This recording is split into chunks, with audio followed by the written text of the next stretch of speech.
আমাদের great leader mister দেব কুমার মন্ডল স্যারকে একবার স্টেজে ডেকে নেব।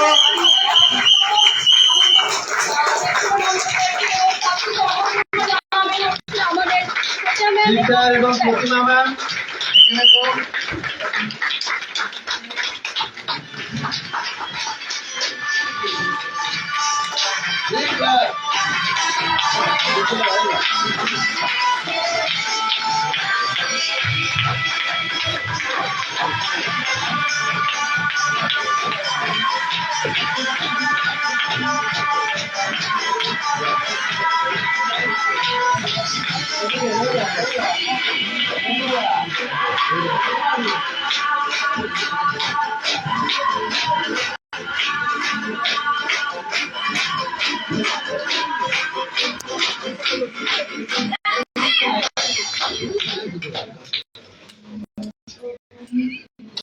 অনেকদিন পর স্যারকে পেয়েছি। ছেড়ে দেবো ছেড়ে দেবো একদম না। একবার বিগ ক্লাপিং দিয়ে স্যারের হাতে মাইক হ্যান্ড ওভার করব।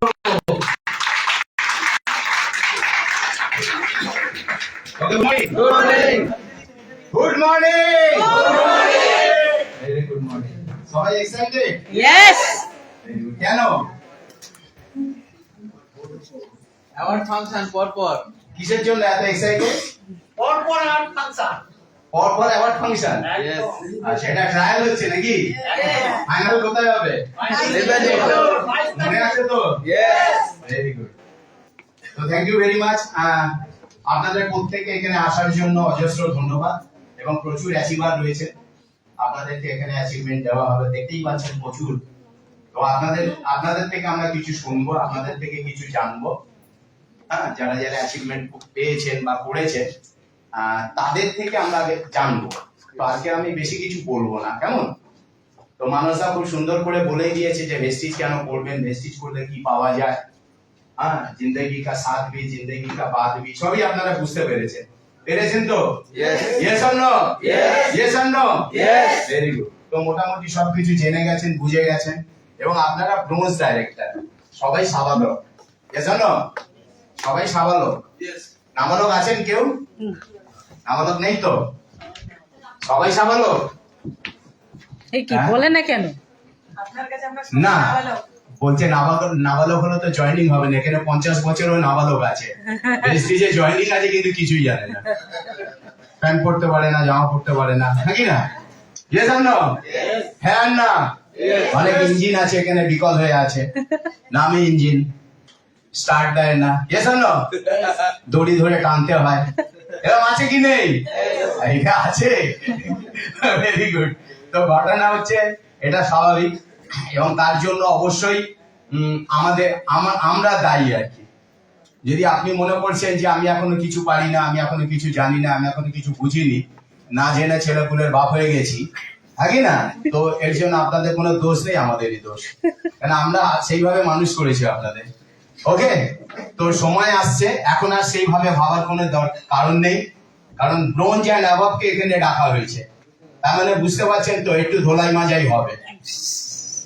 হ্যালো, হবে না? হবে না? হবে না? হবে না, আমি তো অন্তত করবো না। তো আজকের অ্যাওয়ার্ড ফাংশন আছে, আনন্দ করুন। ওকে, এনজয় করুন, খুব সুন্দর সুন্দর প্রোগ্রাম হচ্ছে, প্রোগ্রামটাকে এনজয় করুন। আর 22 তারিখটাকে সামনে রাখুন। আগামী 22 তারিখ আপনাদের পরীক্ষা, সবাই আসবেন। প্রত্যেকটা ব্রোঞ্জ অন্তত মিনিমাম 10 জন করে নিয়ে আসবেন, মিনিমাম একটা টার্গেট নিন যে আমি ব্রোঞ্জ, রাইট, আমি কিছু পারি আর না পারি অন্তত 10 জনকে নিয়ে যাব। এই টার্গেটটা নিতে গেলে আপনাকে যত পুরনো মেম্বার আছে সকলের বাড়িতে যান, গিয়ে একটু চা খেয়ে আসুন, নাকি না? তো হেঁটে যাবেন, একটু খরচ হবে, তাই তো?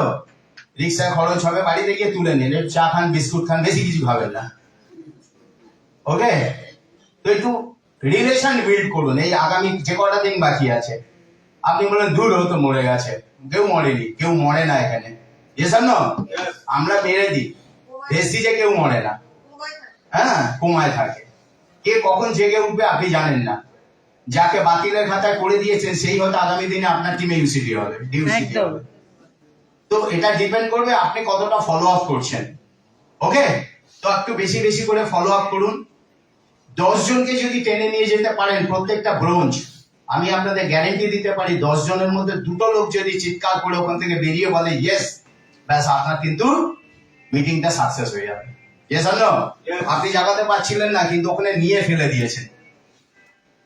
কারণ এই জিনিসটা আমরা ওখানে পাবো, যেটা দেখাতে পারছেন না, যেটা ভাবাতে পারছেন না। অনেকে ভেবেছে ভেস্টিজ হয়ে গেছে, ইয়েস আর নো?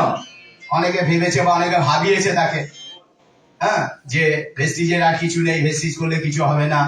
হ্যাঁ হ্যাঁ, তো ন্যাচারালি তাদের ধারণা যে ভুল, সেটা আপনারা নেতাজি ইন্ডোরে গেলে বুঝতে পারবেন। তাদেরকে নিয়ে যান, ওইখানে যে উত্তাপটা ও পাবে না, আপনার অনেক হেল্প হয়ে যাবে, সহযোগিতা পাবে। কারণ এরকম অতীতে আমরা দেখেছি, এটা আমাদের এক্সপিরিয়েন্স থেকে বলছি, রাইট? কোলে কাঁকারে করে চ্যাংদোলা করে নিয়ে গেছি ওই পর্যন্ত। তারপরে ওখান থেকে বেরিয়ে সে ডিসিশন নিয়ে নিল যে ইয়েস, আমি কাজটা করব। আর এই যে ভেতর থেকে জেগে উঠবে না, ইয়েস কাজটা আমি করব, আপনার কাজ করাতে সহজ হয়ে যাবে। ইয়েস আর নো? দেন আপনি তাকে ধরে নিন, আপনি তাকে কাজের মধ্যে নিয়ে চলে আসুন, আপনার কাজটা অনেক ইজি হয়ে যাবে, রাইট? কারণ ফলো আপটা হচ্ছে একটা কন্টিনিউয়াস প্রসেস, আপনাকে কন্টিনিউ ফলো আপ করতে হবে। যেই জন্য মাঝে মাঝে বড় বড় ইভেন্ট গুলো করা হয়। কারণ ওই পরিবেশটা না আপনি আপনার বাড়িতে দিতে পারবেন, না আপনার এলাকায় দিতে পারবেন, না আপনি অফিসে দিতে পারবেন। ওই পরিবেশটা একমাত্র নেতাজি ইন্ডোরেই দেওয়া হয়। একদম। তো ন্যাচারালি প্রত্যেককে দায়িত্ব নিয়ে, যদি 10 জনকে আপনাকে সেদিনকে খাওয়াতে হয়, চা খাওয়াতে হয়, বিস্কুট খাওয়াতে হয়, হ্যাঁ কি না? যদি কেক খাওয়াতে হয় খাওয়াবেন, গাড়ি ভাড়া দিতে হয় দেবেন, কঞ্জুসি করবেন, এটা ইনভেস্টমেন্ট। ইয়েস আর নো? এই ইনভেস্টমেন্টটা আপনি করবেন, তাহলে কি হবে, আপনারা ম্যাক্সিমাম বেনিফিটটা পাবেন।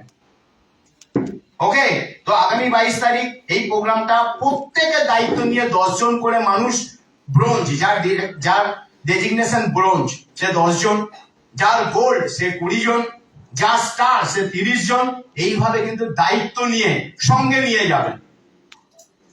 আর মানুষকে মুখে মুখে বলে রাখবেন অগুন্তি, এসানো চলো নেতাজি ইন্ডোর। তাহলে এই ইভেন্টটা আপনারা আগামী 2025 এমন একটা টাইমে হচ্ছে, কিন্তু 2024-এর এন্ড, ইয়েস আর নো? 2024-এর এন্ডে আমাদের ইভেন্টটা হচ্ছে, যাতে করে 2025 আমরা একদম দুর্দান্ত ভাবে খেলতে পারি। ময়দান পুরো ফাঁকা আছে, যে খেলবে সেই রাজা। ভেস্টিজের ময়দান এখন ফাঁকা, ইয়েস আর নো? ঠিক কি না? হ্যাঁ, অনেক কি প্রেতাত্মা, হ্যাঁ, যারা ছিল এখানে, মানে হাবি হয়েছিল আমাদের উপরে, তারা কিন্তু সরে গেছে, নেগেটিভিটি অনেক সরে গেছে। ইয়েস আর নো? ময়দান ফাঁকা আছে, ভালো মনে কাজটা করতে পারবেন, ভালো করতে পারবেন। তো আমি আবার রিপিট করিয়ে দিচ্ছি, 22 আমাদের নেতাজি ইন্ডোর। যারা যারা ওখানে স্টেজে উঠবে, আপনাদের এন্টায়ার টিম, যারা যারা স্টেজে উঠবে অ্যাচিভমেন্ট নেওয়ার জন্য, প্রত্যেককে একদম সিট ছেড়ে দাঁড়িয়ে করতালি দেবেন। এনার্জি প্রথম থেকে শেষ পর্যন্ত যেন থাকে। নেতাজি প্রোগ্রাম শেষ হয়ে যাবে, কিন্তু তাদের এনার্জি যেন শেষ না হয়। ইয়েস আর নো? ইয়েস আর নো? কারণ আপনারা সবাই চ্যাম্পিয়ন টিমের, ড্রিম টিমের মেম্বার। ইয়েস আর নো? ইয়েস আর নো? এটাকে মাথায় রাখবেন, কারণ ওই দিন নেতাজি ইন্ডোর থাকবে আমাদের ড্রিম টিমের। একদম। ইয়েস আর নো? তো থ্যাংক ইউ ভেরি মাচ। এই প্রোগ্রামটাকে ইভেন্ট প্রমোট করুন। রয়ে গেল আমাদের চিলেকোঠা, অনেকে শুনে নিয়েছে, এক গল্প বারবার ভাল লাগে না, তাই কি না? চিলে, হ্যাঁ, ওকে, আবার শুনবেন, ভাল লাগে আমাকে কষ্ট দিতে। অন্তত চিলেকোঠার এক কাঠা বলি না, এক কাটা চিলেকোঠার এক কাটা থাকে না। ওকে, তো চলুন, গুড মর্নিং। আমাকে কারা কারা প্রথম দেখছে একটু হাত তুলুন। ইট আছে, বড় ইট, কাকে বলে? ওকে ওকে, চলুন। ভেরি গুড মর্নিং, আমার নাম দেব কুমার মন্ডল। বালিগঞ্জ থেকে আসছি, না বর্তমানে বালিগঞ্জ থেকে আসছি, মানিকপুর থেকে আসছি, কারণ আমার এখন রেসিডেন্স শিফট হয়ে গেছে। বালিগঞ্জ এখনো সম্পত্তি আছে, নিজস্ব বাড়ি আছে, ফ্ল্যাট আছে, 2খানা ফ্ল্যাট এখনো আছে, একটা বেচে দিয়েছি, এখনো দুটো আছে, রাইট? আর এখন যেখানে থাকি ওটা নিয়ে 3 নম্বর, এবং এটা সবটাই এসছে ভেস্টিজে। কারণ শুরুটা হয়েছিল ভেস্টিজে, চিলেকোটা ঘর থেকে। বালিগঞ্জেই আমার চিলেকোটা ঘর ছিল, 125 টাকা ভাড়া। আমি ভাড়াটাও বলি, কারণ ভাড়াটা বললে অনেকে বুঝতে পারে, জানো। আর চিলেকোটাটা সবাই জানে, কারণ ওখানে মানুষ থাকে না, জানো। চিলেকোটাতে মানুষ থাকে না, অনেকে ওটাকে ঠাকুর ঘর হিসেবে বানিয়ে রাখে, ছাদের উপরে একটা ঠাকুর ঘর ছোট করে, জানো। তো আমাকে ঈশ্বর ওখানেই জায়গা দিয়েছিল, আমি চিলেকোটাতে থাকতাম, ভাড়া 125 টাকা। কারণ তখন অর্থনৈতিক অবস্থা খুবই খারাপ, কারণ কেউ শখ করে চিলেকোটায় থাকে না, একই না, জানো। কারণ ওটা হচ্ছে পেইনফুল লিভিং, খুবই ব্যথাদায়ক। কারণ বর্ষায় ঘরে থাকা যায় না, আর গরমকালেও ঘরে থাকা যায় না, বুঝতে পারলাম। গরমকালে ঘরে থাকা যায় না, কারণ সকালবেলা ঘর তেতে যায়, আর রাত্রিবেলা ঘর ঠান্ডা হতে 12টা, 1টা, 1:30, 2টো, 3টে, 4টে বেজে যায়, ভোর হয়ে যায়। আবার সকাল হলে ছাদটা তেতে যায়, ছাদটা এরা মাথার উপরে। চিলেকোটা ঘরের ছাদ জানেন তো, তো অনেক মানে খুবই পেইনফুল মিনস হচ্ছে ধরুন গরমের সময় ছাদে শুতে হয়, রাইট? এবারে বৃষ্টি পড়লে আবার ঘরে ঢুকে যেতে হয়। ওইটুকু একটা ঘর, আমরা 2টো বাচ্চা নিয়ে থাকতাম, ওরা ছেলেরা তখন খুব ছোট ছোট। তো খুবই মনে মনে সবসময় ভাবতাম যে একটা থাকার জায়গা দরকার, বড় জায়গা, একটা বড় জায়গা দরকার, মনে মনে ভাবতাম। আর মনে মনে ভাবতাম যে একদিন যদি সময় পাই, মানে সুযোগ পাই, তাহলে আমি একটা বড় জায়গা, একটা বড় ঘর কিনবো, রাইট? এটা ছোটবেলায় নয়, তখন লড়াই করছি, বাচ্চা কাচ্চার বাপ তখন। তো স্ট্রাগল করছি, লড়াই করছি নিজের জীবনযাপন করার জন্য, রাইট? অনেক কিছু করেছি, আপনারা জানেন, জীবিকা নির্বাহ করার জন্য। প্রথমে লেখাপড়া করার জন্য আমাকে অনেক কিছু করতে হয়েছে, কারণ আমার লেখাপড়া খরচ আমাকে ব্যয় করতে, মানে অর্জন করতে হয়েছে। সেটার জন্য আমি অনেক কিছুই করেছি, রাইট? এটা আপনারা জানেন, আমার জার্নি অনেক আছেন। আমি পেপার বিক্রি করেছি, ফুল বিক্রি করেছি, নিউজ পেপার বেচেছি, ইমিটেশন বেচেছি, কি বেচেনি সব বেচে দিয়েছি, ওকে। তো কেন বেচেছি? কারণ পয়সা চাই, জানো। আর মনে মনে খালি ভাবতাম যে আমার টাকা দরকার। আপনাদের এরকম মনে মনে ভাবেন যে টাকা দরকার? হ্যালো, আপনাদের টাকা পয়সা দরকার আছে? আমার ছিল বলে এসেছি। আপনাদের দরকার আছে? তো যারা টাকা পয়সার জন্য এসেছেন, আপনারা ভালো জায়গায় আছেন, কারণ এখানে পাওয়া যায়। কারণ আমি যখন এসেছিলাম, আমার মধ্যে শুধু বিশ্বাস ছিল যে আমি পাবো, হ্যাঁ কি না? আর আপনাদের সামনে আমি বলছি আপনারা পাবেন, কারণ আমি পাই। আমি এখন পাই বলে বলছি আপনি পাবেন, রাইট? আজকের এসেছিলাম একটা বাড়ির জন্য, অলরেডি একটু আগে শুনে নিয়েছেন যে বর্তমানে 3টে বাড়ি আছে আমার কাছে, 4টে ছিল, একটা বিক্রি করে দিয়েছি, জানো। দেখুন, একটা সময় থাকার জায়গা ছিল না, এখন কিন্তু প্রচুর আমার কাছে থাকার জায়গা আছে। কারণ এখন আমি যে ফ্ল্যাট থেকে মানুষরা আমাকে নিয়ে আসলেন, ওটা 1 কোটি টাকা দাম। 1 কোটি টাকা ফ্ল্যাট এখন বর্তমানে আমি থাকি, রাইট? এবং এই টাকাটা এসে ভেস্টিজ থেকে। আপনারা যদি বলেন, আমি অ্যাড স্কুলে দেখাতে পারি যে শুধু হাউস ফান্ডের জন্য কোম্পানি অলরেডি আমাকে কত টাকা দিয়েছে। শুধু বাড়ির জন্য কোম্পানি আমাকে অলরেডি কত টাকা দিয়েছে, বোঝাতে পারছি আপনাদের? যারা নতুন আছেন, যারা সবে ব্রোঞ্জ হয়েছেন, যারা দরকচা মেরে গেছেন, রাইট? তাদের প্রত্যেকের জন্য বলছি যে এই অ্যাপসটা খুললে বলে দেবো কত টাকা বাড়ির জন্য পেয়েছি। তো ভেস্টিজে আপনারা এসেছেন, বিলিফ সিস্টেমটাকে রাখুন, বিশ্বাস, রাইট? সময় নষ্ট করবেন না, কারণ সময় আমাদের কাছে সব থেকে বেশি মূল্যবান। আমি প্রত্যেকটা জায়গায় বলি যে রোজ আপনি 3 ঘন্টা করে সময় দিন, যদি আপনি পার্ট টাইম করেন, কিন্তু এটা রোজ, লাগাতার, হ্যাঁ কি না, কন্টিনিউ। আপনি যদি লাগাতার কন্টিনিউ 3 ঘন্টা করে রেগুলার দিতে পারেন, 3 বছর পরে 50,000 টাকা মান্থলি ইনকাম আমি গ্যারেন্টি দেবো আপনাকে, একদম। আমি গ্যারেন্টি দেবো আপনাকে, কিন্তু কন্ডিশন একটা, কন্টিনিউ 3 ঘন্টা রেগুলার ইন্টু 3 ইয়ার্স। যদি 5 ঘন্টা করে আপনি রেগুলার দিতে পারেন, আফটার 3 ইয়ার্স 1 লক্ষ টাকা ইনকাম আমি গ্যারেন্টি দেবো আপনাকে।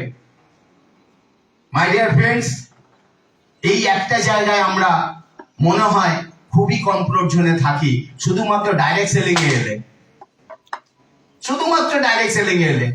অন্য কোন জায়গায় আমরা কিন্তু এতটা কমফোর্ট জোনে থাকতে পারি না। কারণ একজন ডাক্তার বাবু যিনি পেশাতে ডক্টর, প্রচুর টাকা খরচা করে পেয়েছেন ডিগ্রি, ওনাকেও রোজগার করতে গেলে ঘর থেকে বেরোতে হয় রোজ। ওনাকে হসপিটাল যেতে হয়, চেম্বারে যেতে হয় এবং পরিশ্রম করতে হয়, তবে উনি কিন্তু রোজগার করেন। বুঝতে পারছি? হ্যালো, একজন ডাক্তার বাবুকেও রোজগার করতে গেলে ঘরের বাইরে যেতে হয়, একজন উকিল বাবুকেও রোজগার করতে গেলে ঘরের বাইরে যেতে হয়। ঘরের বাইরে গিয়ে পরিশ্রম করে তবে একজন লয়ার কিন্তু রোজগার করে। একজন চার্টার অ্যাকাউন্টেন্ট, ওনাকেও কিন্তু ফার্ম খুলতে হয়, ওনাকেও রেগুলার পরিশ্রম করতে হয়, তবে কিন্তু রোজগার করেন। আমি যে ডিগ্রি গুলো বললাম, এটা একটা বড় বড় ডিগ্রি। ইয়েস আর নো? ইয়েস আর নো? অমিতাভ বচ্চন, শাহরুখ খান, ঐশ্বর্য রায় যারা আছে, ওরা অমানসিক পরিশ্রম করেন, অমানসিক পরিশ্রম করেন।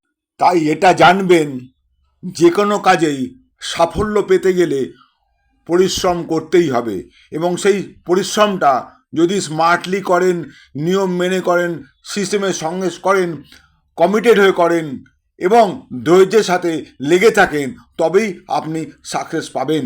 তাই বলি বন্ধু, আপনারা আসুন, আমাদের সাথে হাত মেলান, কাজটা ভালো করে বুঝুন, শিখুন, জানুন আর সেই মতো মন দিয়ে করুন। আমি কমল অধিকারী, ভিস্টিজে আসি অ্যাজ এ গোল ডিরেক্টর। আমরা সবাই আপনার উন্নতির জন্য, আপনার ইনকাম বৃদ্ধির জন্য, জানবেন, সবসময় আপনার সঙ্গে, পাশে এবং আপনার সাথে আছি। আর এই ভিডিও যদি আপনার ভালো লাগে তাহলে অনেক অনেক শেয়ার করুন। আর আপনি যদি নতুন হন তাহলে অবশ্যই সাবস্ক্রাইব করে রাখুন। যখনই নতুন ভিডিও আমি আপলোড করব, আপনার কাছে সবার আগে পৌঁছে যাবে। Thank you very much. Wish you wealth. ভালো থাকবেন।